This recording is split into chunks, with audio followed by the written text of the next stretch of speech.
Hello everyone, good evening. उम्मीद करती हूँ आप सभी अच्छे होंगे और स्वस्थ होंगे। आज मैं असिस्टेंट प्रोफेसर सोशियोलॉजी छत्तीसगढ़ का क्वेश्चन पेपर लेके आई हूँ, जिसमें आपको आंसर भी विजिबल होंगे और क्वेश्चन आपको हिंदी और इंग्लिश दोनों मिलेगा। ये आपके रिवीजन के लिए काफी अच्छे क्वेश्चन है जो आपके एग्जाम में पूछे जा सकते हैं, इसलिए मैं आपके लिए ये पेपर लेके आई हूँ। अगर आप GDC, GIC, UP PGT assistant professor जो भी एग्जाम देने वाले हैं, सबके लिए ये वीडियो काफी हेल्पफुल है। तो चलिए शुरू करते हैं, देखते हैं क्वेश्चन क्या पूछे गए थे। पहला क्वेश्चन है, प्रत्येक समाजशास्त्री अध्ययन में कुछ समान बाह्य विशेषताओं द्वारा पहले से परिभाषित घटनाओं का एक समूह शामिल होना चाहिए और इस तरह परिभाषित घटनाओं को इस समूह के भीतर शामिल किया जाना चाहिए। ये किसका मानना था? ऑप्शन दिया है मैक्स वेबर, ऑप्शन 2 दिया है हेरोल्ड गॉडविंकल, ऑप्शन 3 दिया है मार्गरेट मीड और ऑप्शन 4 दिया है इमाइल दुर्कheim और ऑप्शन 5 दिया है हर्बर्ट स्पेंसर। तो इसमें कुछ जनरल और बाह्य एक्सटर्नल क्वालिटीज कैरेक्टरिस्टिक्स की बात कर रहा हूं। तो ये बात किसने की है? तो ये बात की है इमाइल दुर्कheim ने। तो ऑप्शन 4 इसका राइट आंसर है। नेक्स्ट क्वेश्चन देखिए आप लोग। नेक्स्ट क्वेश्चन है, यह स्पष्ट है कि एक स्थिति को केवल दी गई प्रजातियों के संबंध में रोगात्मक रूप से परिभाषित किया जा सकता है। स्वास्थ्य और अस्वस्थता की स्थिति को अमूर्त रूप में एवं पूर्णतः परिभाषित नहीं किया जा सकता। यह किसका मानना था?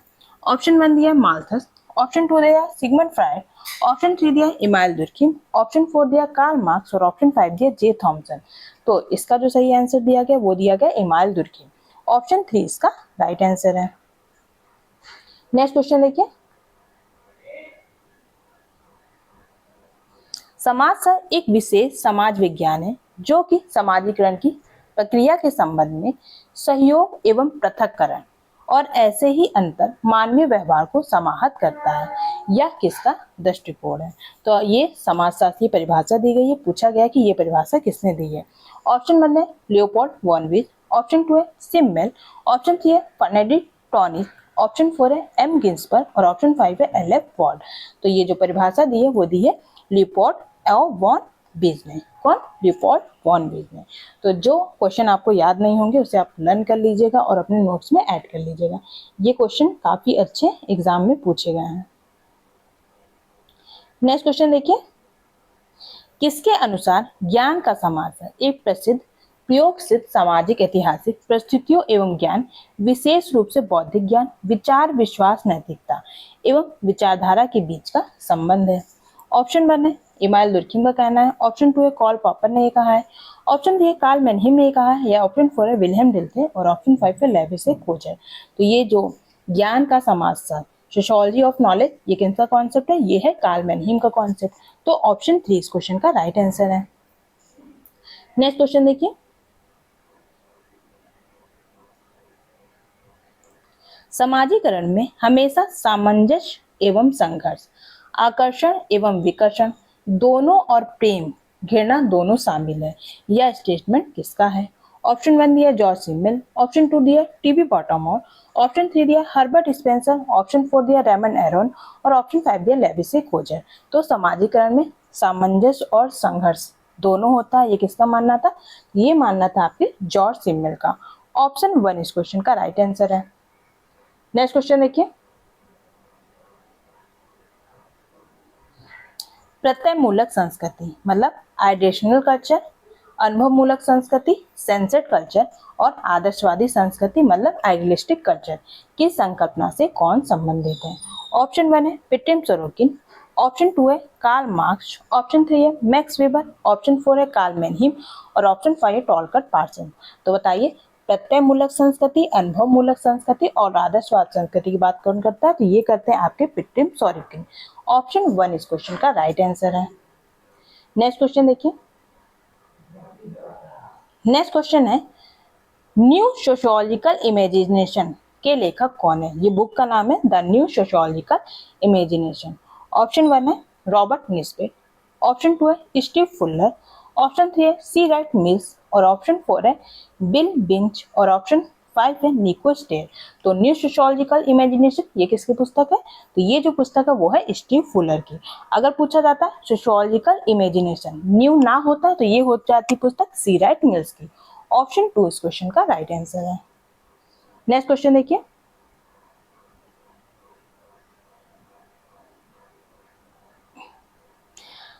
प्राकृतिक चयन इस प्रकार केवल एक प्रक्रिया का वर्णन है एवं एक अपरिष्कृत और तैयार प्रक्रिया का प्रवाह किए बिना या एक शक्ति नहीं या एक कारण नहीं या कुछ नया उत्पन्न नहीं करता या उद्विकास का केवल एक गैर ऊर्जाशील कारक है। या स्टेटमेंट किसकी है?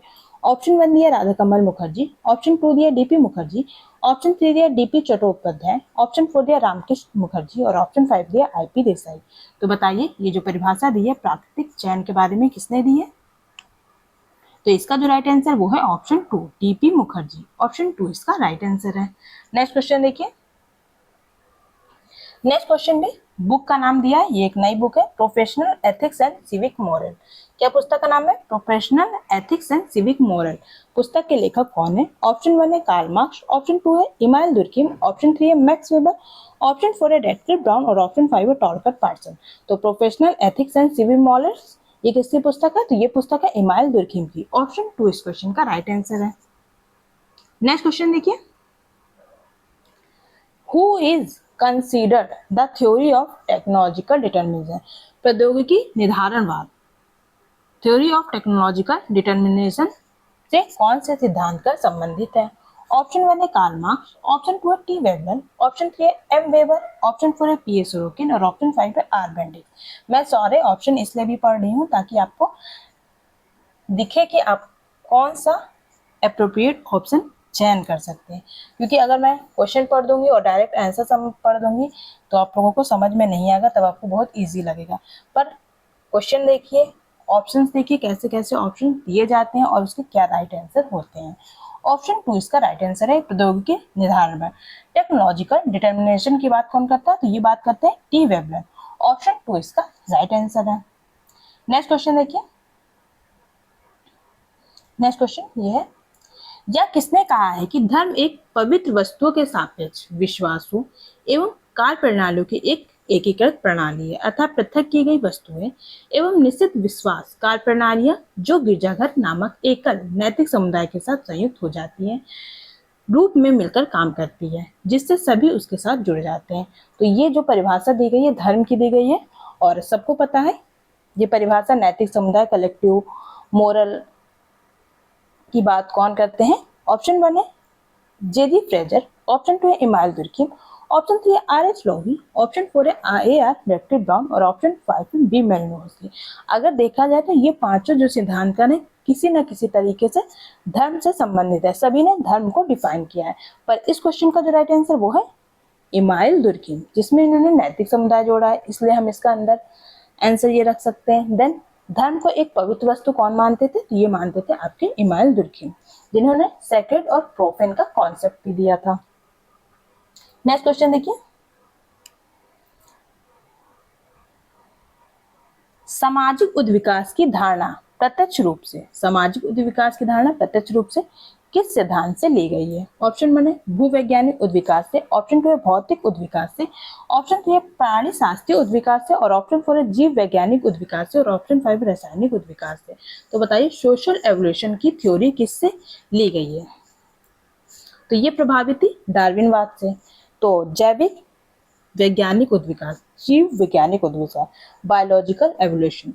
ऑप्शन 4 इस क्वेश्चन का राइट आंसर है। नेक्स्ट क्वेश्चन देखिए। नेक्स्ट क्वेश्चन है, ये भी बुक का नाम दिया है pedagogy of the oppressed, pedagogy of the oppressed. पुस्तक के लेखक कौन है? ऑप्शन 1 दिया कार्ल पॉपर, ऑप्शन 2 दिया पॉल फेरे, ऑप्शन 3 जॉन थॉमसन, ऑप्शन 4 दिया कार्ल मैनहीम और ऑप्शन 5 दिया जॉन ओरी। तो बताइए पेडागॉजी ऑफ द ऑप्रेस्ड ये किसकी पुस्तक है? तो ये जो पुस्तक है वो है पॉलो फ्रेरे की। ऑप्शन 2 इस क्वेश्चन का राइट आंसर है। नेक्स्ट क्वेश्चन देखिए। Who is the author of Interpretation of Culture? The Interpretation of Culture पुस्तक किसकी आपको ये बताना है। ऑप्शन 1 दिया किलफोर्ड किस, ऑप्शन 2 दिया जॉन बॉडलार्ड, ऑप्शन 3 दिया ब्रूनो लॉटूर, ऑप्शन 4 दिया ईओ विल्सन और ऑप्शन 5 दिया लूसी इरिगेरे। तो बताइए दी इंटरप्रिटेशन ऑफ कल्चर ये किसकी पुस्तक है? तो ये पुस्तक है क्लिफोर्ड गिब्स की। ऑप्शन 1 इसका राइट आंसर है। नेक्स्ट क्वेश्चन देखिए। नेक्स्ट क्वेश्चन अभी मैंने आपको ऊपर बताया था दी सोशियोलॉजिकल इमेजिनेशन के लेखक कौन है? ऑप्शन 1 है कॉल पॉपर, ऑप्शन 2 है थॉमस कून, ऑप्शन 3 है सी राइट मिल्स, ऑप्शन 4 है कार्ल मैनहीम और ऑप्शन 5 है कार्ल मार्क्स। तो दी सोशियोलॉजिकल इमेजिनेशन ये पुस्तक है सी राइट मिल्स की। नेक्स्ट क्वेश्चन देखिए, नेक्स्ट क्वेश्चन है, ये भी बुक का नेम दिया है दी coming crisis of western sociology. पुस्तक के लेखक कौन है? ऑप्शन 1 है एल्विन डब्ल्यू गोल्डनर, ऑप्शन 2 है फ्रेडरिक फैनॉन, ऑप्शन 3 है फ्लामिथ फायरस्टोन, ऑप्शन 4 है माइकल फुकॉल्ट और ऑप्शन 5 है हैरोल्ड कॉर्विंकर। तो दी coming crisis of western sociology ये किसकी पुस्तक है? ये पुस्तक है एल्विन डब्ल्यू गोल्डनर की। किसकी पुस्तक है? एल्विन डब्ल्यू गोल्डनर की। ऑप्शन 1 इस क्वेश्चन का राइट आंसर है। नेक्स्ट क्वेश्चन, ये भी बुक से ही रिलेटेड क्वेश्चन है। दी बोर्जिस पब्लिक स्फीयर, दी बुर्जुआज पब्लिक स्फीयर से किसका कार्य संबंधित है? ऑप्शन 1 है ब्रूनो लॉटो, ऑप्शन 2 है ईओ विल्सन, ऑप्शन 3 है लुइस इरिगेरन, ऑप्शन 4 है जुर्गेन हेबरमास और ऑप्शन 5 है मैरी डगलस। तो पब्लिक स्फीयर की बात कौन करते हैं? तो ये बात करते हैं जुर्गेन हेबरमास। ऑप्शन 4 इसका राइट आंसर है। नेक्स्ट क्वेश्चन देखिए, सार्वजनिक रूप से प्रदर्शित आर्थिक शक्ति चाहे तो क्रेताओं की आमदनी या क्रेताओं की संचित पूंजी के ऊपर धन का व्यय एवं विलासिता के सामानों और सेवाओं की प्राप्ति करना है। ये कौन सा सिद्धांत कहता है? आपको ये बताना है। ऑप्शन 1 है हैसियत उपभोग, स्टेटस कंजप्शन कहता है, ऑप्शन 2 है प्रत्यक्ष उपभोग, कंजप्शन कहता है, ऑप्शन 3 है वर्ग उपभोग, क्लास कंजप्शन कहता है, ऑप्शन 4 है शक्ति उपभोग, पावर कंजप्शन कहता है और ऑप्शन 5 आध्यात्मिक उपभोग, स्पिरिचुअल कंजप्शन कहता है। तो बताइए इस क्वेश्चन का राइट आंसर क्या है? तो इसका राइट आंसर है कंसिपिकस कंजप्शन, प्रत्यक्ष उपभोग। ऑप्शन 2 इसका राइट आंसर है। नेक्स्ट क्वेश्चन देखिए, रेडिकल होप पुस्तक के लेखक कौन है? ये पुस्तक है रेडिकल होप। ऑप्शन 1 है फ्रेंच फैनन, ऑप्शन 2 है कार्ल मार्क्स, ऑप्शन 3 है जोनाथन लियर, ऑप्शन 4 है मैक्स वेबर और ऑप्शन 5 है एमनुएल कांट। तो बताइए रेडिकल होप ये किसकी पुस्तक है? तो ये जो पुस्तक है वो है जोनाथन लियर की। इसकी है जोनाथन लियर की। नेक्स्ट क्वेश्चन देखिए, liquid love on the frailty, liquid love on the frailty of human bonds के लेखक कौन है?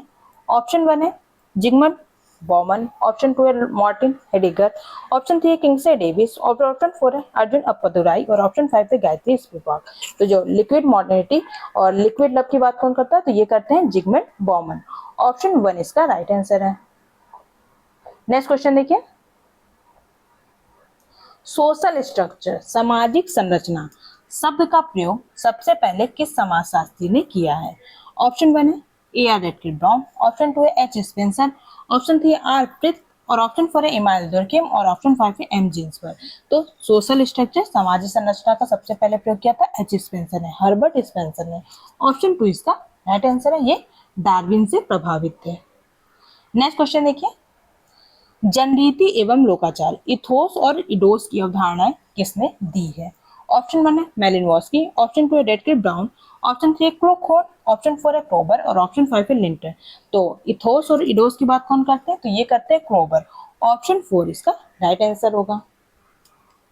नेक्स्ट क्वेश्चन देखिए, कौन सा सिद्धांत अपराधी व्यवहार को सादृश्य उत्पन्न करने वाले सामाजिक प्रक्रियाओं में तनावों एवं विफलताओं के परिणामों के रूप में देखता है? ऑप्शन 1 है संरचनात्मक प्रकार्यात्मक, ऑप्शन 2 है संघर्षवादी, ऑप्शन 3 है उद्विकासकी, ऑप्शन 4 है सांस्कृतिक और ऑप्शन 5 है घटना क्रिया संबंधी। तो बताइए ये कौन सा सिद्धांत है? क्वेश्चन इंग्लिश में भी देख लीजिए आपको। तो ये मानना था संरचनात्मक प्रकारवादी का, स्ट्रक्चरल फंक्शनलिज्म का। ऑप्शन 1 इस क्वेश्चन का राइट आंसर है। नेक्स्ट क्वेश्चन देखिए, a cultural pattern and technological change का लेखक कौन है? ये पुस्तक है a cultural pattern and technological change. Option 1 दिया H.S. मैन, ऑप्शन 2 दिया L.H. मॉर्गन, ऑप्शन 3 दिया R.R. मैरेट, ऑप्शन 4 दिया है G.P. मर्डॉक और ऑप्शन 5 दिया है M. मीड। M. मीड ये G.H. मीड वाले नहीं है, ये है मार्गेट मीड। तो इस क्वेश्चन का जो राइट आंसर है ये है ऑप्शन 5, मार्गेट मीड ने ये कहा है। M. मीड इन्हें बोलते हैं, G.H. मीड दूसरे हैं और M. मीड मार्गरेट मीड दूसरी राइटर है। A culture pattern and topological change, ये किसकी पुस्तक है? ये मार्गरेट मीड की पुस्तक है। नेक्स्ट क्वेश्चन देखिए। नेक्स्ट क्वेश्चन है आ साइंटिफिक थ्योरी ऑफ कल्चर। आप देख सकते हैं एग्जाम में कितने बुक से क्वेश्चन पूछे गए हैं। आ साइंटिफिक थ्योरी ऑफ कल्चर के लेखक कौन है? ऑप्शन 1 है टीके पेनीमैन, ऑप्शन 2 है रेडक्लिफ ब्राउन, ऑप्शन 3 है बर्नर्ड मेलिनवस्की, ऑप्शन 4 है इमानुएल दुर्कheim और ऑप्शन 5 है जेम्स फ्रेजर। तो the scientific theory of culture ये किसकी पुस्तक है? ये है ब्रनिस्लाव मेलिनवस्की की पुस्तक है। ऑप्शन 3 इस क्वेश्चन का राइट आंसर है। नेक्स्ट क्वेश्चन देखिए। रेडक्लिफ ब्राउन ने प्रकार की अवधारणा किससे ग्रहण की थी? रेडक्लिफ ब्राउन की जो फंक्शन थ्योरी है वो किस सब्जेक्ट से ली गई थी? ऑप्शन 1 है अर्थशास्त्र, ऑप्शन 2 है जीव विज्ञान, ऑप्शन 3 है वनस्पति विज्ञान और ऑप्शन 4 है जंतु विज्ञान और ऑप्शन 5 है फिजिक्स भौतिकी। तो ये ली गई थी जीव विज्ञान से, बायोलॉजी से। ऑप्शन 2 इस क्वेश्चन का राइट आंसर है। नेक्स्ट क्वेश्चन देखिए।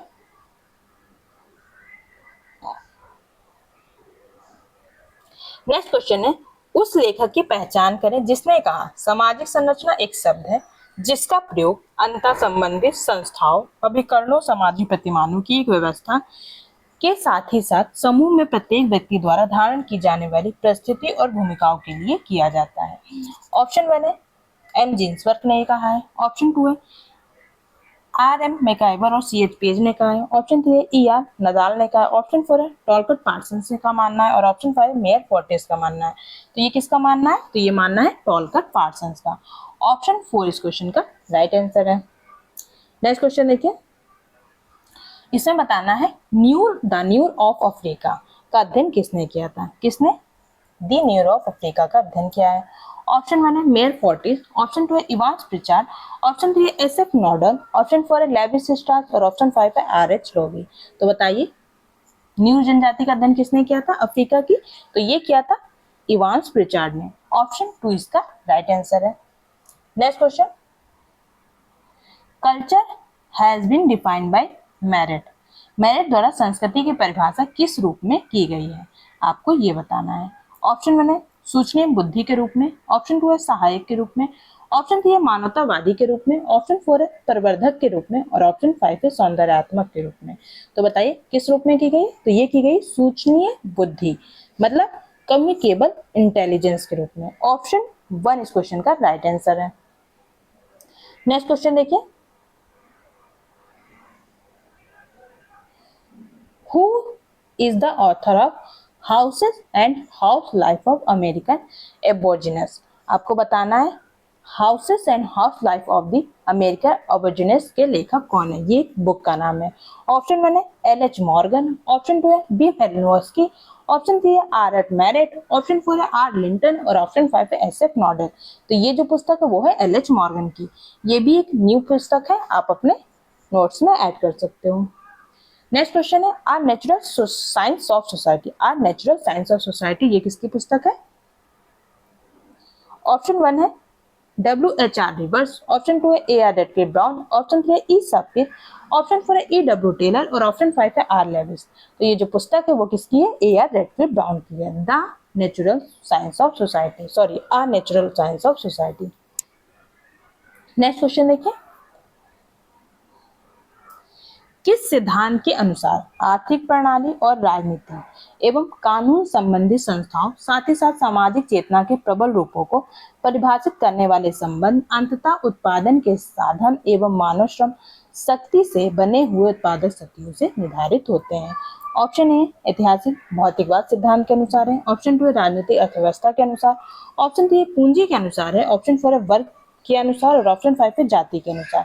तो बताइए राइट आंसर क्या होगा? तो ये माना था हिस्टोरिकल मटेरियलिज्म का। ऑप्शन 1 ऐतिहासिक भौतिकवाद इसका राइट आंसर है। नेक्स्ट क्वेश्चन देखिए। कम्युनिस्ट मैनिफेस्टो बुक कब पब्लिश हुई थी? आपको ये बताना है। साम्यवादी घोषणा पत्र किस वर्ष प्रकाशित हुआ था? ऑप्शन 1 है 1846 में, ऑप्शन 2 है 1847 में, ऑप्शन 3 है 1848 में और ऑप्शन 4 है 1849 में और ऑप्शन 5 है 1850 में। तो ये कम्युनिस्ट मैनिफेस्टो जो पुस्तक आई थी वो आई थी 1848 में। ऑप्शन 3 इस क्वेश्चन का राइट आंसर होगा। नेक्स्ट क्वेश्चन देखिए। किसने तर्क दिया कि विकसित उत्तर पूंजीवादी समाजों में वर्गों की उत्पत्ति सत्ता द्वारा संचालित समितियों के पदों से हुई है। ऑप्शन ए है एल क्लोजर, ऑप्शन 2 है आर कोलिन्स, ऑप्शन 3 है कार्ल मार्क्स, ऑप्शन 4 है सी राइटमैन और ऑप्शन 5 है रॉल्फ डेंड्रॉफ।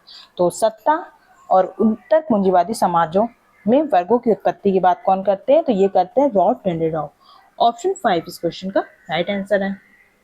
नेक्स्ट क्वेश्चन देखिए, Who among the following saw social conflict as a process of tension management? निम्नलिखित में से किसने संघर्ष को तनाव प्रबंधन की प्रक्रिया के रूप में देखा है? ऑप्शन 1 है वी आई लेनिन, ऑप्शन 2 है L Althusser, option 3 Lewis Coser, option 4 है ए आर देसाई और ऑप्शन 5 है बर्नार्डिन टोनी। तो जब भी संघर्ष के सकारात्मक पक्ष की बात करेंगे तो इसका राइट आंसर होगा लेविस कोजर। ऑप्शन 3 इसका राइट आंसर है। नेक्स्ट क्वेश्चन देखिए, आदर्शवादी राज्य कुछ वास्तविकताएं उत्पन्न करता है जो उन्हें विशिष्ट एवं विशेषीकृत संस्थाओं के रूप में तत्काल पर्यवेक्षक के समक्ष प्रस्तुत करता है। यह किसने कहा है? ऑप्शन 1 है कार्ल मार्क्स ने कहा है, ऑप्शन 2 है जैक्वेस लेनिन ने कहा है, ऑप्शन 3 है लुईस अल्थुजर ने कहा है, ऑप्शन 4 है जॉर्जी लुकास ने कहा है और ऑप्शन 5 है हर्बर्ट मुकुल। किसने कहा है? तो ये मानना था आइडियोलॉजिकल स्टेट की बात कौन करते हैं? तो ये करते हैं आपके लुईस अल्थुजर। ऑप्शन 3 इस क्वेश्चन का राइट आंसर है। नेक्स्ट क्वेश्चन है वन डायमेंशनल मैन पुस्तक के लेखक कौन है? क्या पुस्तक का नाम है? One dimensional man. ऑप्शन 1 है टी डब्ल्यू एडर्नो, ऑप्शन 2 है हर्बर्ट मार्क्यूस, ऑप्शन 3 है थॉमस कुन और ऑप्शन 5 है हर्बर्ट ब्लूमर और ऑप्शन 4 है हर्बर्ट ब्लूमर और ऑप्शन 5 है हर्बर्ट स्पेंसर। तो वन डायमेंशनल मैन ये किसकी पुस्तक है? ये है हर्बर्ट मार्क्यूस की। ये क्रिटिकल कौन से स्कूल से रिलेट करते थे आपको ये बताना है। हर्बर्ट मार्क्यूस और थॉमस डब्ल्यू एडर्नो किस स्कूल से रिलेट करते हैं आपको ये बताना है कमेंट बॉक्स में। नेक्स्ट क्वेश्चन देखिए, किसका कार्य संस्कृति उद्योग दी कल्चर इंडस्ट्रीज से संबंधित है? ऑप्शन 1 है मॉर्गन मीड, ऑप्शन 2 है टी डब्ल्यू एडर्नो, ऑप्शन 3 है मैक्स वेबर, ऑप्शन 4 है डेनियल बेल और ऑप्शन 5 है जॉन थॉमसन। तो दी कल्चर इंडस्ट्री की बात कौन करते हैं? तो ये करते हैं टी डब्ल्यू एडर्नो। ऑप्शन 2 इस क्वेश्चन का राइट आंसर है। नेक्स्ट क्वेश्चन देख लीजिए,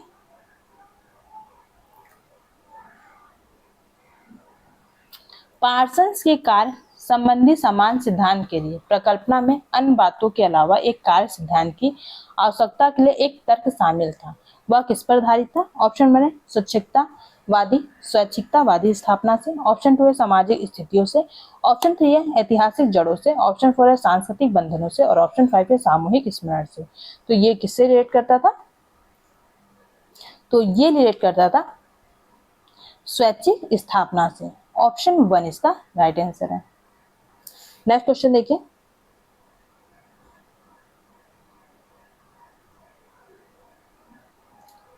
किसके अनुसार समाज हमेशा एक छोटी संख्या में पुरुषों द्वारा एक अभिजात वर्ग का मतलब क्या होता है? इलीट क्लास द्वारा शासित होता है उस समय जब यह एक पूर्ण रूप से जनतांत्रिक संगठन मालूम पड़ता है। ये किसका मानना है? ऑप्शन है पिट्रिम सोरोकिन का, ऑप्शन 2 है कार्ल मार्क्स का, ऑप्शन 3 है विल्फ्रेड पैरेटो का, ऑप्शन 4 है सी राइट मिल्स का और ऑप्शन 5 है टॉलकर पार्सल्स का। तो बताइए कौन सा क्वेश्चन का ऑप्शन राइट होगा?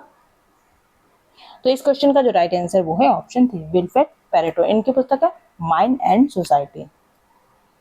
नेक्स्ट क्वेश्चन है मैन एंड सोसाइटी पुस्तक के लेखक कौन है? मैन एंड सोसाइटी,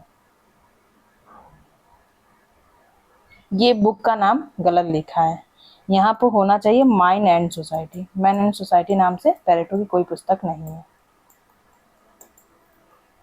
तो इसका जो अगर पूछेगा माइंड एंड सोसाइटी तो ये किसकी पुस्तक है? ये पुस्तक है वी पैरेटो की। इसमें प्रिंटिंग मिस्टेक है। नेक्स्ट क्वेश्चन देखिए, प्रतीकात्मक पारस्परिक क्रियावाद अर्थ को एक सामाजिक उत्पाद के रूप में, उत्पन्न रचना के रूप में और पारस्परिक क्रिया करते समय लोगों की गतिविधियों को परिभाषित करने के माध्यम से समझता है। यह किसका मानना है? ऑप्शन 1 है हर्बर्ट स्पेंसर, ऑप्शन 2 है हर्बर्ट मार्क्यूस, ऑप्शन 3 है अल्फ्रेड शूट, ऑप्शन 4 है हर्बर्ट ब्लूमर और ऑप्शन 5 है डोनाल्ड बर्थ। तो अगर आप देखें तो इसमें जो क्वेश्चन के लैंग्वेज लिखे हैं वो थोड़ा क्रिटिकल है, थोड़ा टफ है, पर अगर आपको कॉन्सेप्ट क्लियर होगा तो आप अच्छे से क्वेश्चन पेपर सॉल्व करेंगे। तो इसका जो राइट आंसर वो है ऑप्शन 4 हर्बर्ट ब्लूमर। अगर देखें तो ये ऑलरेडी सारे ऑप्शन एलिमिनेट हो जाएंगे। हर्बर्ट स्पेंसर ने प्रतीकात्मक अंतःक्रियावाद पे ना काम किया, ना हर्बर्ट मार्क्यूस ने, ना अल्फ्रेड शूट ने और ना डोनाल्ड बर्थ ने। नेक्स्ट क्वेश्चन देखिए, according to Alfred Schutz mens fundamental paramount reality is. Alfred Schutz के अनुसार मनुष्य की आधारभूत सर्वोच्च वास्तविकता क्या है? ऑप्शन 1 है प्रतिदिन के जीवन की दुनिया, ऑप्शन 2 है उसका समीपवर्ती परिवेश, ऑप्शन 3 है उसके द्वारा संवाद करने के लिए उपयोग किए जाने वाले प्रतीक, ऑप्शन 4 है उसकी पारस्परिक क्रिया में शामिल अर्थ और ऑप्शन 5 है हमेशा दुराह। तो बताइए कौन सा ऑप्शन राइट होगा? तो इसका जो राइट आंसर है वो है प्रतिदिन के जीवन की दुनिया। ऑप्शन 1 इस क्वेश्चन का राइट आंसर है। नेक्स्ट क्वेश्चन देखिए,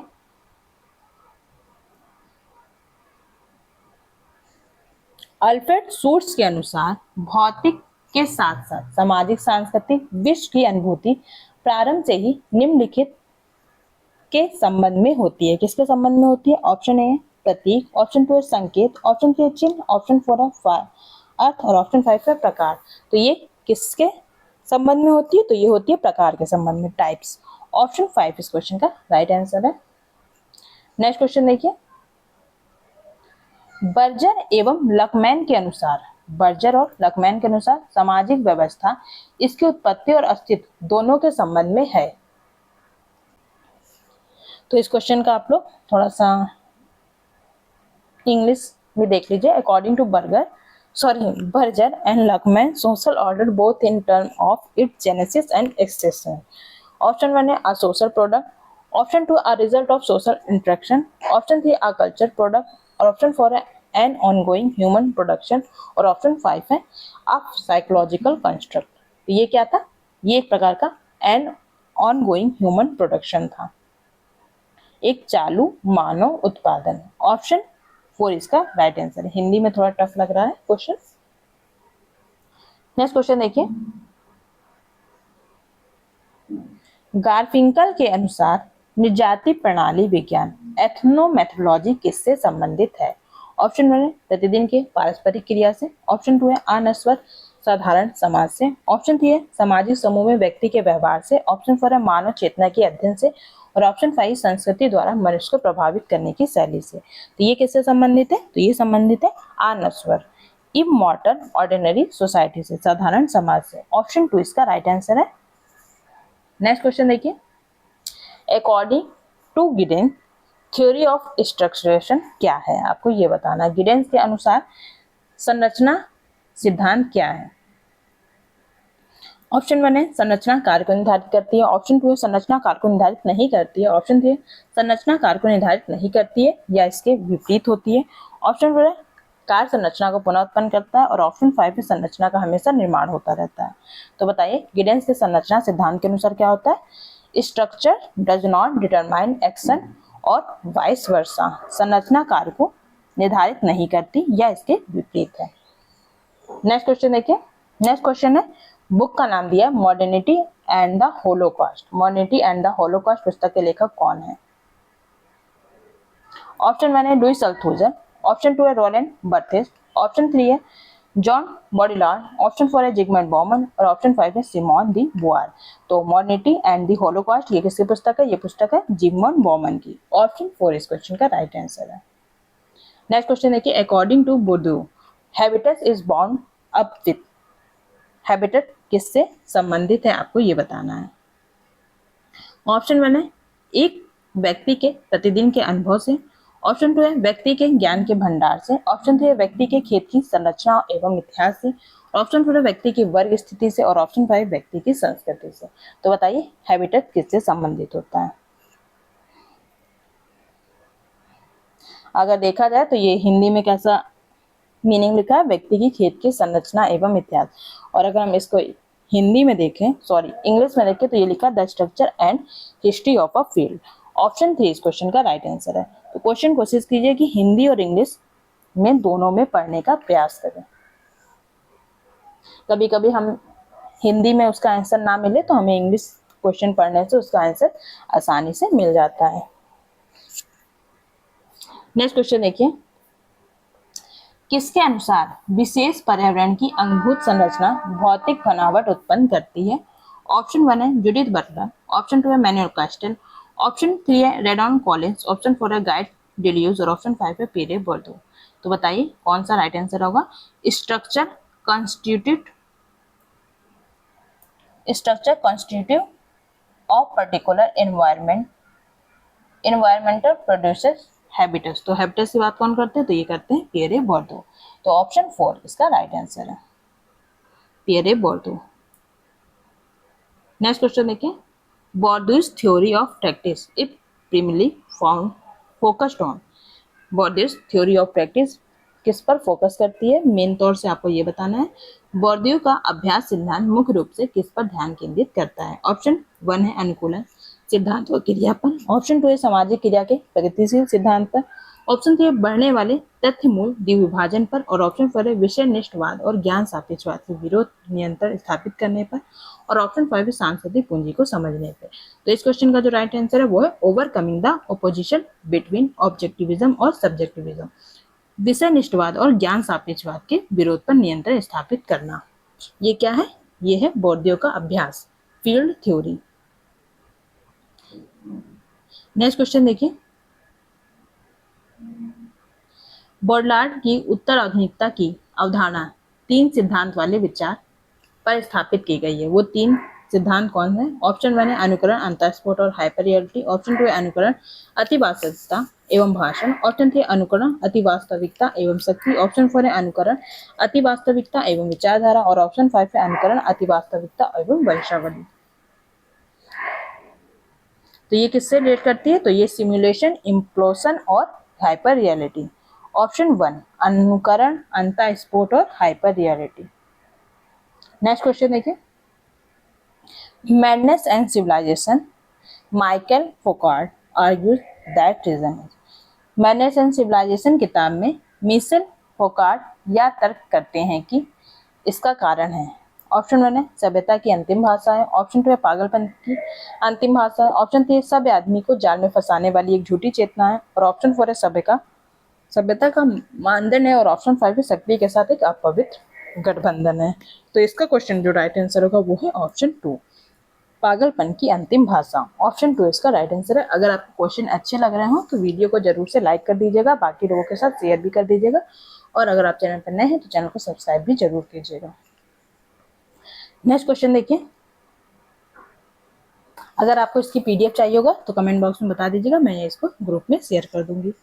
यह किसने कहा? लिंग भेद का वर्णन एक जिद्दी प्रवृत्ति के रूप में नहीं करना चाहिए जो स्वभाव से परकीय होता है और आवश्यकतावश उस व्यक्ति के प्रति हठीला होता है, जो इसे अपने वश में करते समय स्वयं को थका देती है, अक्सर उसे पूर्ण रूप से नियंत्रित करने में विफल रहती है, और अपेक्षाकृत रूप से यह पुरुषों और स्त्रियों के बीच शक्तियों के संबंध के लिए विशेष रूप से सघन स्थानांतरण बिंदु के रूप में प्रकट होती है। देख सकते हैं आप क्वेश्चन का फॉर्मेट कितना बड़ा है। ऑप्शन 1 है रॉबर्ट वार्थस का कहना था, ऑप्शन 2 है जीन बॉडलार, ऑप्शन 3 है जिगमंड बॉमन, और ऑप्शन 4 है माइकल फोकार्ड, और ऑप्शन 5 है स्टीफन लुकार। तो कोई भी बड़ा क्वेश्चन आता है तो आप पेशेंसली उसको पढ़िए, जरूरी नहीं है आपको उसका आंसर नहीं हो। क्वेश्चन आप पढ़ेंगे हिंदी और इंग्लिश में तो आपको आंसर जरूर से मिल जाएगा। तो इसमें क्या बात की जा रही है? इसमें सेक्सुअलिटी की बात की जा रही है। किसकी? सेक्सुअलिटी की। तो ये सेक्सुअलिटी की बात कौन करते हैं? ये करते हैं आपके माइकल फोकार्ड। तो ऑप्शन 4 इसका राइट आंसर है।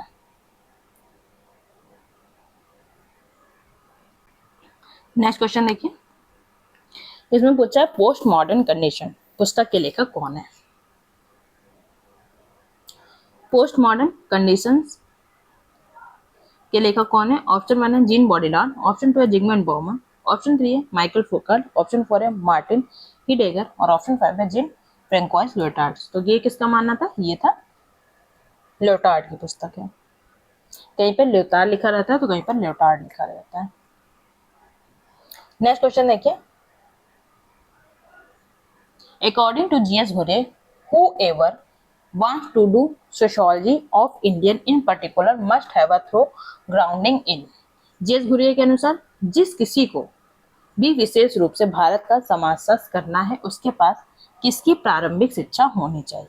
ऑप्शन वन है भारत की परंपरा की, ऑप्शन टू है पारंपरिक धर्म ग्रंथों की, ऑप्शन थ्री संस्कृत साहित्य की, और ऑप्शन फोर है विज्ञान विधि की, और ऑप्शन फाइव है तुलनात्मक विधि की। तो किसका ज्ञान होना चाहिए, तो उसे संस्कृत साहित्य का ज्ञान होना चाहिए, संस्कृत लिटरेचर का।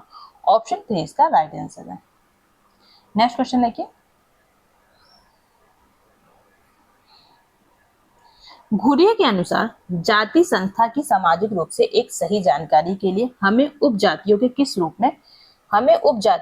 रूप में पहचान की जानी चाहिए। ऑप्शन वन है हिंदू सामाजिक व्यवस्था के प्रतिबिंब के रूप में, ऑप्शन टू है जातियों के बदलते स्वरूप के रूप में, ऑप्शन थ्री है जातियों के आधुनिक स्वरूप के रूप में, ऑप्शन फोर है वास्तविक जातियों के रूप में, और ऑप्शन फाइव है जातियों के स्थानीय स्वरूप के रूप में।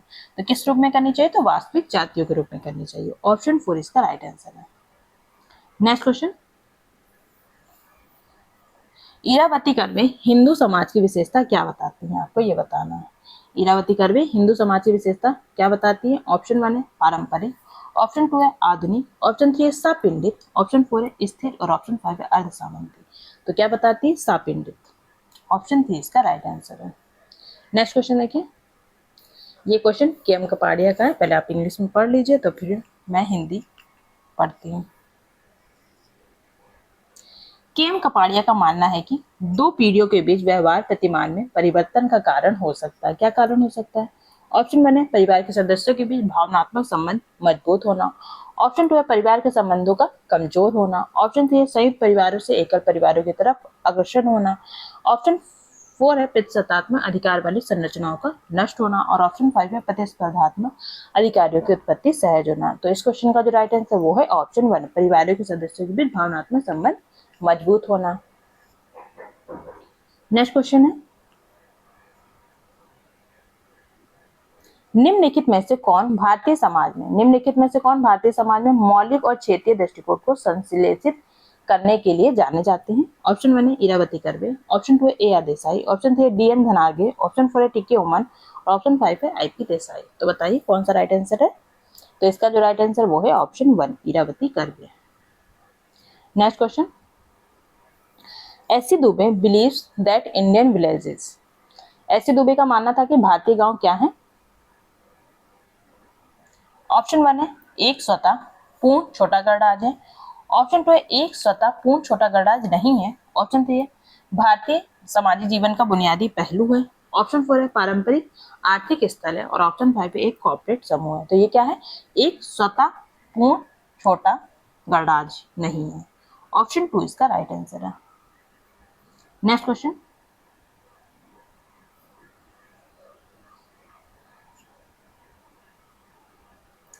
जातियों को परिवारों का एक संग्रह या परिवारों के एक समूह के रूप में किसने परिभाषित किया है। जिसने कहा कि जाति का एक सामान्य नाम होता है, एक विशिष्ट पेशा को सूचित करती है, जिससे संबंधित होती है, जिसका एक पौराणिक पूर्वज मनुष्य या देवी से उत्पत्ति मानी जाती है, जो समान पेशेवर व्यवसाय अपनाता है और उन्हें विचार प्रदान करने वाले सक्षम व्यक्तियों द्वारा एकल सजातीय समुदाय उत्पन्न करने वाला माना जाता है। या किसने कहा है। ऑप्शन वन है बी.आर. अम्बेडकर ने, ऑप्शन टू है सर एच रिजले ने, ऑप्शन थ्री एम.एन. श्रीनिवास ने, ऑप्शन फोर है वाई सिंह ने, और ऑप्शन फाइव है डी.पी. मुखर्जी ने। तो ये किसका मानना था। तो ये जो परिभाषा दी गई है जाति की, ये दी थी सर एच रिजले ने। इसे आप याद कर लीजिएगा। ऑप्शन टू इसका राइट आंसर है। नेक्स्ट क्वेश्चन देखिए, according to S C. Dube in the Hindu social system varna is. S C. Dube के अनुसार हिंदू सामाजिक व्यवस्था में वर्ण क्या है। ऑप्शन वन है केवल एक संदर्भ श्रेणी है, ऑप्शन टू है सामाजिक संरचना की एक कार्यशील इकाई है, ऑप्शन थ्री है जाति के लिए कार्य को समझने के लिए एक महत्वपूर्ण ढांचा है, ऑप्शन फोर है जाति के कार्य को समझने के लिए महत्वपूर्ण नहीं है, ऑप्शन फाइव है कुछ ऐसी चीज जिसकी हाल में ही उत्पत्ति हुई है। तो ये हिंदू सामाजिक व्यवस्था में वर्ण क्या है, ये केवल एक संदर्भ श्रेणी है। क्या है, एक संदर्भ श्रेणी, only a reference category. Option one इस क्वेश्चन का राइट आंसर है। नेक्स्ट क्वेश्चन देखिए, एम.एन. श्रीनिवास ने संस्कृतिकरण और पश्चिमीकरण की अवधारणाओं का प्रयोग के लिए कुछ विशेषताओं को समझाने के लिए किया है। किन विशेषताओं को समझाने के लिए एम.एन. श्रीनिवास ने संस्कृतिकरण और पश्चिमीकरण की अवधारणा का प्रयोग किया है? ऑप्शन वन है आधुनिक भारत में सामाजिक परिवर्तन को, ऑप्शन टू है भारत में सामाजिक और राजनीतिक परिवर्तन को, ऑप्शन थ्री भारत में सांस्कृतिक परिवर्तन को, और ऑप्शन फोर है भारत में धार्मिक, सांस्कृतिक और सामाजिक परिवर्तन को, और ऑप्शन फाइव भारत में वैचारिक परिवर्तन को। तो इसका प्रयोग क्यों किया था? भारत में धार्मिक, सांस्कृतिक और सामाजिक परिवर्तन को समझाने के लिए। ऑप्शन फोर इसका राइट आंसर है। नेक्स्ट क्वेश्चन है, the family which one helps to set up after one's marriage is called the, वह परिवार जो किसी के विवाह के बाद स्थापित होता है। जब विवाह के बाद कौन सा परिवार स्थापित होता है आपको ये बताना है। ऑप्शन वन है उत्पत्ति मूलक परिवार, ऑप्शन टू है प्रजनन मूलक परिवार, ऑप्शन थ्री है जन्मगत परिवार, ऑप्शन फोर है प्राथमिक परिवार, और ऑप्शन फाइव है वैवाहिक परिवार। तो कौन सा परिवार स्थापित होता है विवाह के बाद? तो ये स्थापित होता है प्रजनन मूलक परिवार। ऑप्शन टू इसका राइट आंसर है। नेक्स्ट क्वेश्चन है, Khasi tribes traces their descent from, Khasi जनजाति अपनी उत्पत्ति किससे मानती है आपको ये बताना है। ऑप्शन वन है पौराणिक पुरुष पूर्वजों से, ऑप्शन टू है वास्तविक महिला पूर्वजों से, ऑप्शन थ्री है पौराणिक महिला पूर्वजों से, ऑप्शन फोर है वास्तविक पुरुष पूर्वजों से, और ऑप्शन फाइव है कृत्रिम महिला पूर्वजों से। तो ये कौन से? तो इसका है पौराणिक महिला पूर्वजों से। ऑप्शन थ्री इस क्वेश्चन का राइट आंसर है। खासी जनजाति क्या है? मात सत्तात्मक है। कहाँ पाई जाती है खासी जनजाति? कमेंट बॉक्स में आप लोग बताइए। नेक्स्ट क्वेश्चन देखिए, यदि रक्त संबंधियों का केंद्र पत्नियों के बाहरी सतह से घिरा हुआ रहता है तो परिणामी समूह को क्या कहा जाता है? ऑप्शन वन है विस्तृत परिवार, ऑप्शन टू है प्राथमिक परिवार, ऑप्शन थ्री वैवाहिक परिवार, और ऑप्शन फोर है सजातीय परिवार, और ऑप्शन फाइव है सगा परिवार। यदि रक्त संबंधियों का केंद्र पत्नियों के बाहरी सतह से घिरा हुआ रहता है तो इसे हम कहते हैं सजातीय परिवार, कॉन्जुगेशनल फैमिली। ऑप्शन फोर इसका राइट आंसर है।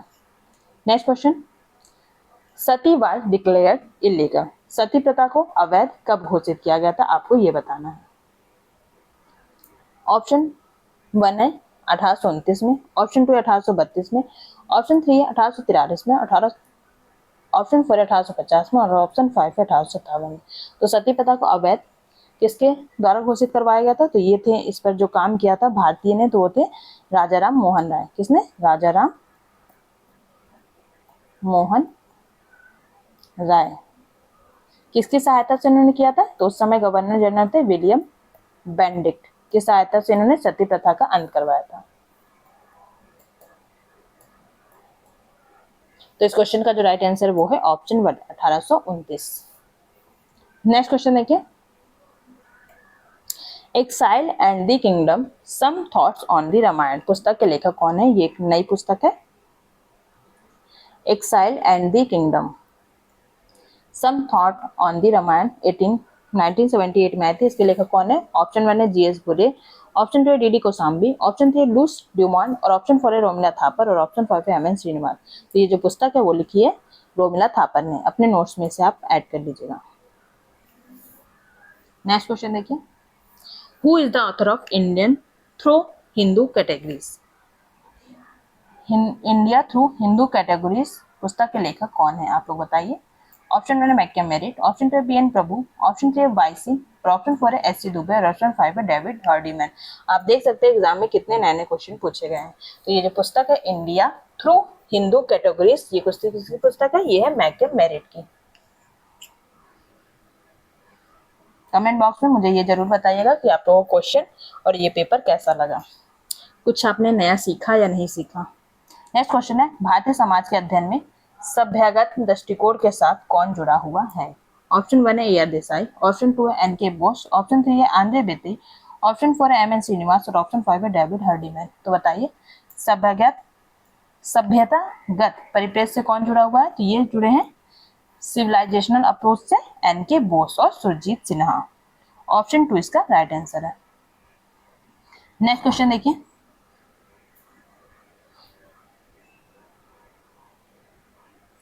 किसने कहा? इस बात पर बहस करने का अच्छा कारण है आधुनिक भारत में जाति चेतना और संगठन में वृद्धि हुई है। उदाहरण के लिए देखिए, भारतीय शहरों में जाति बैंकों, होस्टलों, सहकारी समितियों, धर्म संस्थाओं, विवाह हॉलों और सम्मेलनों एवं पत्रिकाओं का प्रसार हुआ है। ऑप्शन 1 है B.R. अम्बेडकर, ऑप्शन 2 है T.N. मदन ने कहा है, ऑप्शन 3 है R. जैन ने, ऑप्शन 4 है वाई सिंह और ऑप्शन 5 है M.N. श्रीनिवास।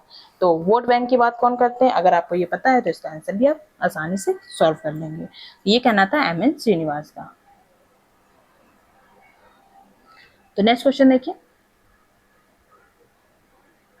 एन.के. बोस के अनुसार जाति व्यवस्था की स्थापना किस आधार पर हुई है? ऑप्शन 1 है उत्पादन संगठन के आधार पर, ऑप्शन 2 है धार्मिक संस्कार संबंधी पदानुक्रम के आधार पर, ऑप्शन 3 है पृथकता के आधार पर, ऑप्शन 4 है नस्लीय समानता के आधार पर और ऑप्शन 5 है शुद्धता प्रदूषण विरोधाभास के आधार पर। तो ये किस आधार पर हुई है? तो उत्पादन संगठन के आधार पर।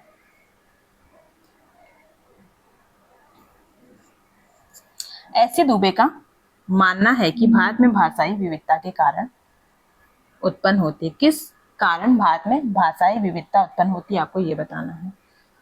ऑप्शन 1 दिया है सुचारू भाषा नियोजन के कारण, ऑप्शन 2 है सामूहिक पहचान और यहाँ तक कि संघर्ष के कारण, ऑप्शन 3 है संघर्ष के कारण, ऑप्शन 4 देश की लोक भाषा के कारण और ऑप्शन 5 है एक भाषा के वर्चस्व के कारण। तो भाषाई विविधता क्यों स्टार्ट होती है? सामूहिक पहचान और यहाँ तक कि संघर्ष के कारण। ऑप्शन 2 इसका राइट आंसर है। नेक्स्ट क्वेश्चन देखिए, भारत में जातियों में अम्बेडकर तर्क देते हैं कि जाति का क्या अर्थ है, आपको ये बताना है। ऑप्शन 1 है आश्रम विवाह के ऊपर सगोत्र विवाह का अध्यारोपण, ऑप्शन 2 है एक धार्मिक निषेध आज्ञा के आधार पर विशेषता, ऑप्शन 3 है पारस्परिक प्रतिकर्षण, ऑप्शन 4 है पृथक्कर समूह और ऑप्शन 5 है आरोपित समानता। तो ये किस पर आधारित है? तो ये जाति का अर्थ इन्होंने क्या बताया था अम्बेडकर ने? आश्रम विवाह के ऊपर सगोत्र विवाह का अध्यारोपण। ऑप्शन 1 इसका राइट आंसर है। इंग्लिश में भी आप इसको देख लीजिए।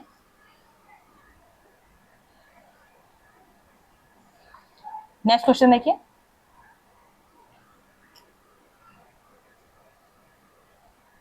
किसने कहा ज्यादा अधिक बुरी बात यह है कि चापलूसी एवं मानव संसर्ग में ये बाधाएं अपनी अस्पष्टता के कारण न केवल सार्वजनिक जीवन में भेदभाव की संभावना शामिल करते हैं बल्कि वास्तव में अवसर की हर समानता के सकारात्मक प्रत्याग और उन अधिकांश प्रारंभिक नागरिक अधिकारों के प्रत्याग की योजना तैयार करते हैं जिन पर अभी मानव अस्तित्व निर्भर करता है। ऑप्शन 1 है गेल ऑम्बेट, ऑप्शन 2 है गोपाल गुरु, ऑप्शन 3 M.N. श्रीनिवास और ऑप्शन 4 है B.R. अम्बेडकर और ऑप्शन 5 है G.S. गुडे। तो ये किसका मानना था? ये जो परिभाषा दी है, जो स्टेटमेंट दी है, ये दी है B.R. अम्बेडकर ने। नेक्स्ट क्वेश्चन देखिए, आपको बताना है अनटचेबिलिटी से कौन सा आर्टिकल रिलेट करता है। भारत के संविधान का कौन सा अनुच्छेद अस्पष्टता के बारे में कहता है और दृढ़ता पूर्वक स्पष्ट करता है कि अस्पष्टता समाप्त हो चुकी है, किसी भी रूप में इसका प्रयोग निषिद्ध है। ऑप्शन 1 है अनुच्छेद 16 कहता है, ऑप्शन 2 है अनुच्छेद 17, ऑप्शन 3 अनुच्छेद 18, ऑप्शन 4 अनुच्छेद 19 और ऑप्शन 5 है अनुच्छेद 20। तो बताइए ये किसका मानना था? अस्पष्टता के अंत की बात कौन सा अनुच्छेद करता है?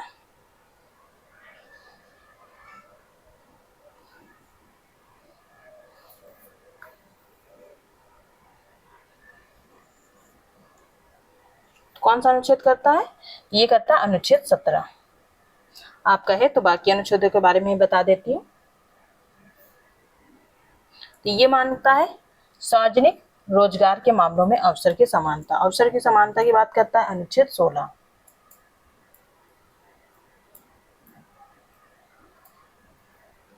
अनुच्छेद 18 क्या है? सैन्य और शैक्षणिक विशिष्टताओं को छोड़कर सभी उपाधियों के अंत की बात करता है। मतलब आप सैन्य और शैक्षणिक विशिष्टताओं पर आप कोई भी उपाधि दे सकते हैं, पर उसके अलावा आप किसी पर भी उपाधियां नहीं दे सकते हैं। उपाधियों के अंत की बात करता है।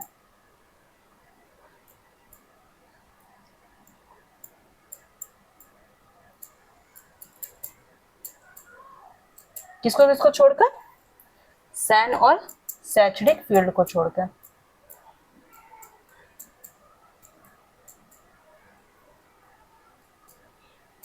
फिर है आर्टिकल 19 क्या कहता है? ये बात करता है भाषण और अभिव्यक्ति की स्वतंत्रता, मतलब अपने विचार की स्वतंत्रता देता है आपको। आप कहीं भी अपने विचार रख सकते हो, भाषण दे सकते हो और अपनी अभिव्यक्ति। देन अनुच्छेद 20 क्या है? अपराधों के लिए दोषित के लिए संरक्षण देता है।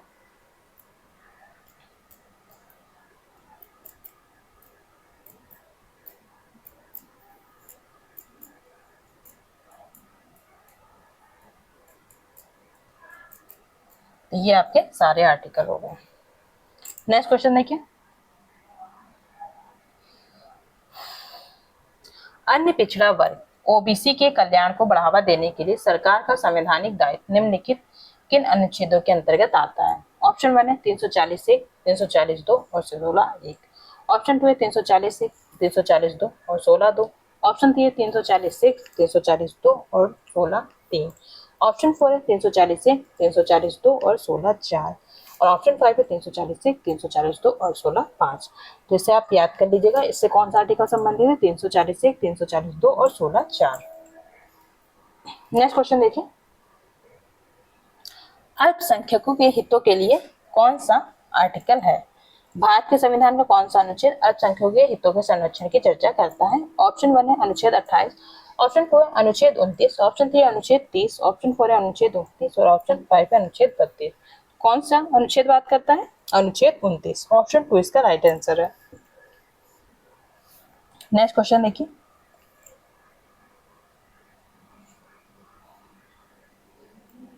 भारत के संविधान में कौन सा अनुच्छेद लोकसभा के एंग्लो भारतीय समुदाय के प्रतिनिधित्व की चर्चा करता है? ऑप्शन 1 है अनुच्छेद 330, ऑप्शन 2 है अनुच्छेद 332, ऑप्शन 3 अनुच्छेद 334, ऑप्शन 4 है अनुच्छेद 336 और ऑप्शन 5 है अनुच्छेद 338। तो कौन सा अनुच्छेद है? ये है अनुच्छेद 330। नेक्स्ट क्वेश्चन देखिए,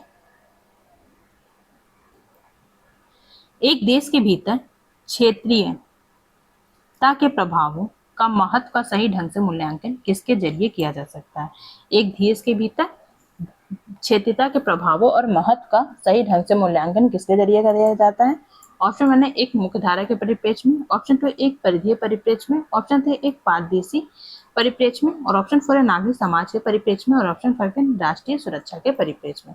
किस परिप्रेक्ष्य में किया जाता है? ये किया जाता है एक परिधीय परिप्रेक्ष्य के संदर्भ में। ऑप्शन 2 इसका राइट आंसर है। नेक्स्ट क्वेश्चन देखिए,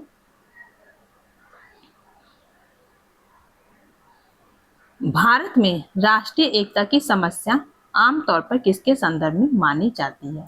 ऑप्शन 1 है अलगाववादी समूहों की आकांक्षाओं के रूप में, ऑप्शन 2 है आतंकवादी समूहों से उत्पन्न खतरे के रूप में, ऑप्शन 3 है क्षेत्रीय भावनाओं के अस्तित्व के रूप में, ऑप्शन 4 है विभिन्न अल्पसंख्यकों समूह की भूमिकाओं और आकांक्षाओं के रूप में और ऑप्शन 5 है सांप्रदायिक रूप से प्रभावित संवेदनशीलताओं के रूप में। ये मानी जाती है विभिन्न अल्पसंख्यकों समूह की भूमिकाओं और आकांक्षाओं के रूप में। नेक्स्ट क्वेश्चन, लुईस ड्यूमोंट के अनुसार यह स्पष्ट है कि अछूत ही अशुद्धता है। ऑप्शन 1 है ब्राह्मणवादी मानसिकता का परिणाम, ऑप्शन 2 है पदानुक्रम के कर्मकांडीय समझ का एक परिणाम है, ऑप्शन 3 है एक मानसिक धारणा है, ऑप्शन 4 है ब्राह्मणों की पवित्रता से धारणात्मक रूप से अभिन्न है, ऑप्शन 5 है असंग अभिव्यक्तियां। तो ये ब्राह्मणों की पवित्रता से धारणात्मक रूप से अभिन्न है। इसको आप इंग्लिश में भी देख लीजिए। According to Louis Dumont, it is clear that impurity of the untouchable is conceptually inseparable from the purity of the Brahmins. Next question देखिए, scheduled caste is used as an official label because if their caste is listed on the government schedule.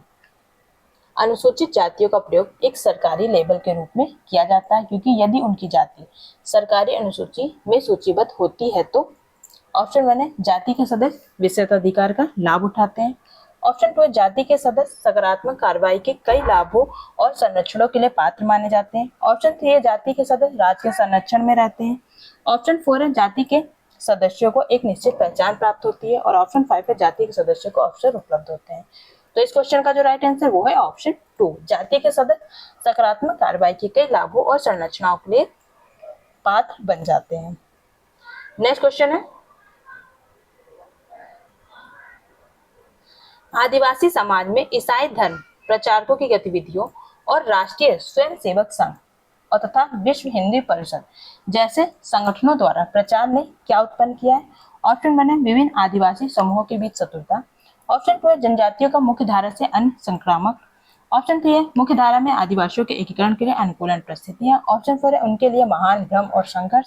Option 5 उनके समाज के भीतर प्रगतिशील और प्रबुद्ध हिस्से। तो इन्होंने क्या पैदा किया है?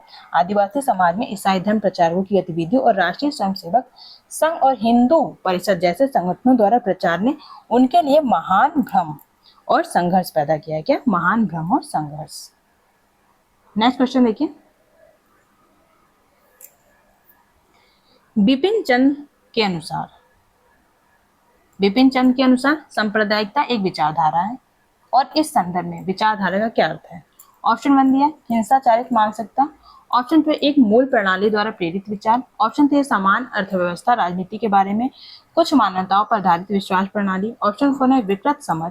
ऑप्शन 5 है सांस्कृतिक रूप से निर्धारित रूढ़िवादी धारणाएं। कौन सा है? यह समाज अर्थव्यवस्था राजनीति के बारे में कुछ मान्यताओं पर आधारित विश्वास प्रणाली, यह है विचारधारा। आइडियोलॉजी का मतलब belief system based on certain assumption regarding society and economy and politics. Next question देखिए, कास्ट डिसेबिलिटीज रिमूवल एक्ट कब पास हुआ था? आपको ये बताना है। जातीय विकलांगता निष्कासन अधिनियम। ऑप्शन 1 दिया 1829 में। ऑप्शन 2 1832 में। ऑप्शन 3 दिया 1843 में। ऑप्शन 4 दिया 1850 में और ऑप्शन 5 दिया 1857 में। तो कब ये आया था? तो ये आया था 1850 में। नेक्स्ट क्वेश्चन देखिए, which article provide for the grant of special funds by union government to state government to promoting the welfare of the scheduled tribe and for providing them with a better administrative? कौन सा अनुच्छेद अनुसूचित जनजाति के कल्याण को बढ़ावा देने के लिए और उनके लिए एक बेहतर प्रशासन प्रदान करने हेतु राज्य सरकारों को केंद्र सरकार द्वारा विशेष राशि की स्वीकृति प्रदान करने का प्रावधान करता है? ऑप्शन 1 है अनुच्छेद 275। ऑप्शन 2 अनुच्छेद 325। ऑप्शन 3 अनुच्छेद 164। ऑप्शन 4 है अनुच्छेद 335 और ऑप्शन 5 है अनुच्छेद 339। तो अनुच्छेद 332 ये क्या है? सरकारी नौकरियों में आरक्षण की बात करता है।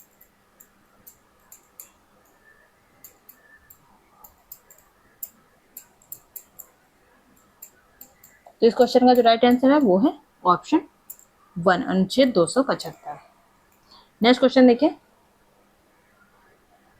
निम्नांकित में से कौन आधुनिक विज्ञान का अध्ययन करने के लिए द्वंद्वात्मक भौतिकवादी दृष्टिकोण का प्रयोग करता है? ऑप्शन 1 है थॉमस कुन। ऑप्शन 3 है कार्ल पॉपर। ऑप्शन 3 है जेडी बर्नार्ड। ऑप्शन 4 है कार्ल मार्क्स और ऑप्शन 5 है स्टीव फुलर। तो बताइए आधुनिक विज्ञान का अध्ययन के लिए द्वंद्वात्मक भौतिकवादी दृष्टिकोण का प्रयोग किसने किया है? ये आधुनिक विज्ञान के अध्ययन के लिए पूछ रहा है। अगर आधुनिक विज्ञान के अध्ययन के लिए ना पूछता तब इसका आंसर कार्ल मार्क्स होता, पर ये आधुनिक विज्ञान के अध्ययन के लिए पूछ रहा तो इसलिए इसका आंसर है जेडी बर्नार्ड। नेक्स्ट क्वेश्चन देखिए, who is associated with normal साइज एज अ पजल सॉल्विंग? पहले सुलझाने के रूप में सामान्य विज्ञान नॉर्मल साइज एज अ पजल सॉल्विंग के साथ कौन संबंधित है? ऑप्शन 1 है थॉमस एस कुहन। ऑप्शन 2 है कार्ल पॉपर। ऑप्शन 3 है डेविड हार्डीमैन। ऑप्शन 4 है स्टीव फुलर और ऑप्शन 5 है पॉल फेयररैंड। तो ये संबंधित है थॉमस एस कुहन। ऑप्शन 1 इसका राइट आंसर है। नेक्स्ट क्वेश्चन देखिए,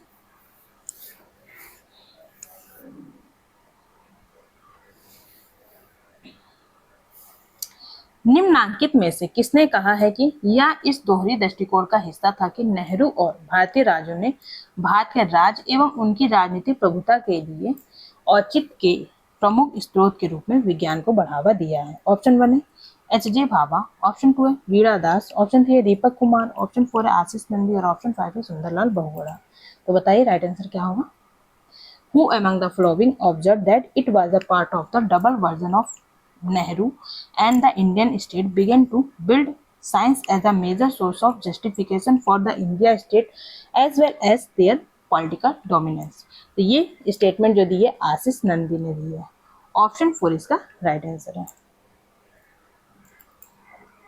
नेक्स्ट क्वेश्चन देखिए, the Indian Institute of Technology was inaugurated on 18 August 1951 at Kharagpur by भारतीय प्रौद्योगिकी संस्थान खड़गपुर में 18 अगस्त 1951 को किसके द्वारा इसका उद्घाटन किया गया था? ऑप्शन 1 है जवाहरलाल नेहरू, ऑप्शन 2 है सरदार पटेल, ऑप्शन 3 है मौलाना अब्दुल कलाम आजाद, ऑप्शन 4 है सरोजिनी नायडू और ऑप्शन 5 है होमी जहांगीर भाभा। तो ये किसके द्वारा किया गया था? मौलाना अब्दुल कलाम आजाद के द्वारा। नेक्स्ट क्वेश्चन देखिए, इंग्लिश में पहले आप लोग देख लीजिए।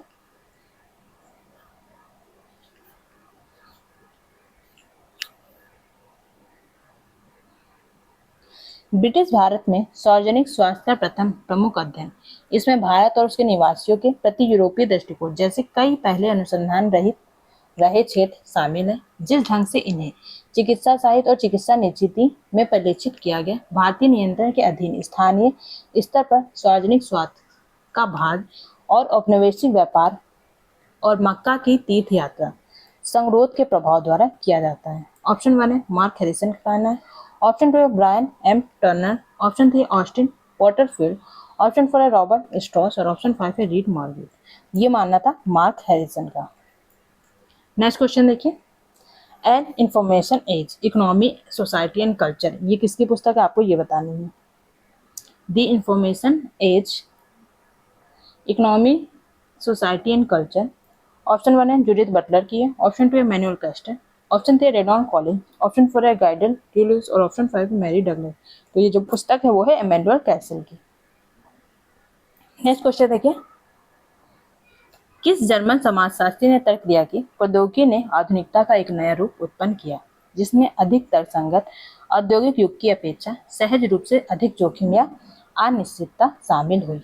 ऑप्शन 1 है निको स्टेयर का मानना था, ऑप्शन 2 एल्रिच बेक, ऑप्शन 3 है मैक्स वेबर, ऑप्शन 4 है जुर्गेन हेबरमास और ऑप्शन 5 है डेनियल लेवी। तो ये जो स्टेटमेंट है वो किसकी है? उल्रिच बेक की है। नेक्स्ट क्वेश्चन देखिए,